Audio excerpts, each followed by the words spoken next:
World traveler Ibn Battuta,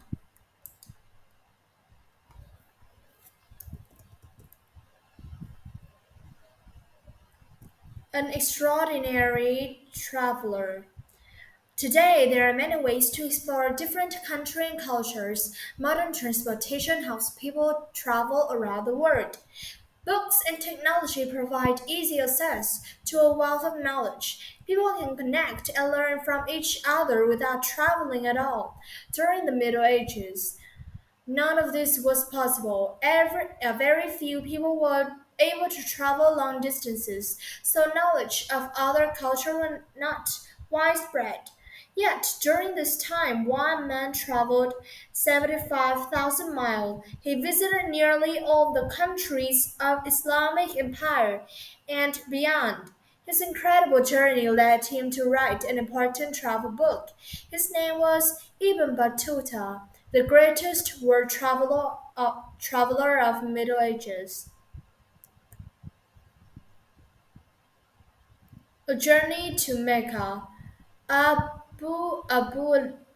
Abdullah Muhammad Ibn Battuta was born in 1304 in Tangier, Morocco.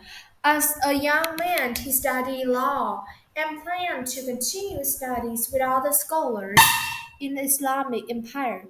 But first, he needed to make an important journey. As a Muslim, he wished to make the Hajj or pilgrimage to Mecca and Saudi Arabia.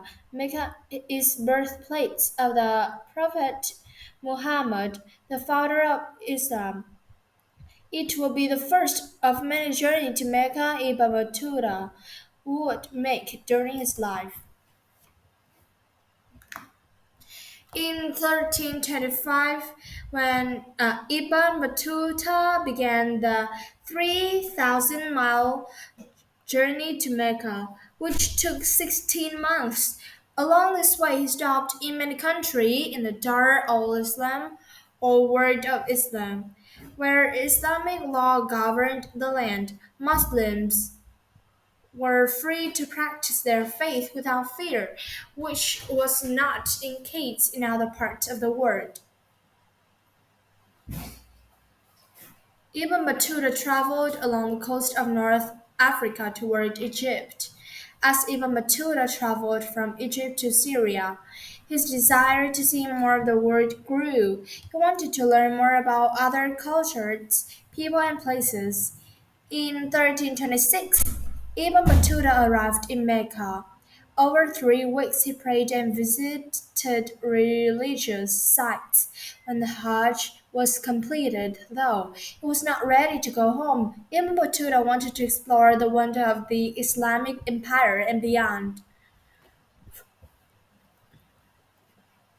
Exploring new land.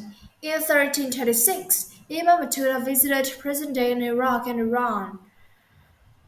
Both areas were recovering from Mongol invasion. The Mongols were nomadic warriors from Eastern Asia.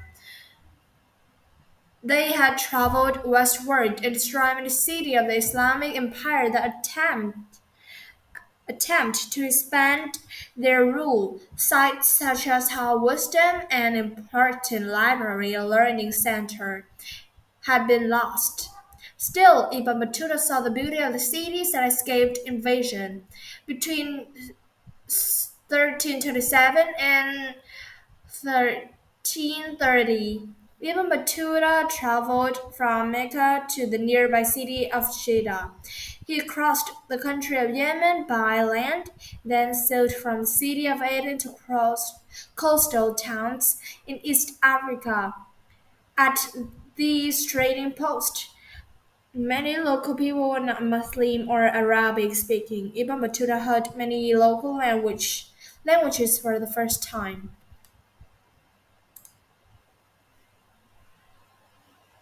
Ibn Battuta was welcomed wherever he traveled.